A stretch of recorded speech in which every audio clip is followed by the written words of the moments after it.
জনগণ সংস্কার কম, দ্রব্যমূল্যের দাম নিয়ে বেশি ভাবে, তাই দ্রুত নির্বাচন দেওয়ার আহ্বান জানিয়েছেন গয়েশ্বরচন্দ্র রায়।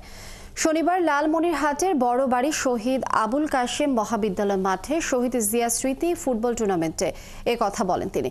এই সময় তিনি আরও বলেন, সাধারণ মানুষ সংস্কার বুঝে না, তারা দ্রব্যমূল্যের দাম নিয়ে ভাবে, তাই দ্রুত নির্বাচন দিয়ে গণতন্ত্র ফেরাতে আহ্বান জানান তিনি। এছাড়া তিনি বলেন, আন্দোলন এখনো শেষ হয়নি, এখন গণতন্ত্রের জন্য লড়াই করতে হবে।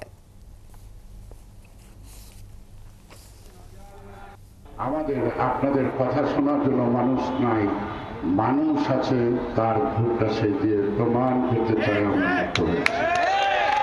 মানুষ সংস্কার কম বুঝে জিনিসপত্রের দাম বেশি জিজ্ঞেস করে। মানুষ চিৎকার দেয় মাদক মুক্ত দেশ কবে হবে, মানুষ চিৎকার দেয় কবে সন্ত্রাস মুক্ত দেশ হবে। শুধু মানুষ এত বড় বড় সংস্কার কম বুঝে, কারণ সেই সংস্কারের মধ্যে তারা অভাব নিতেন না।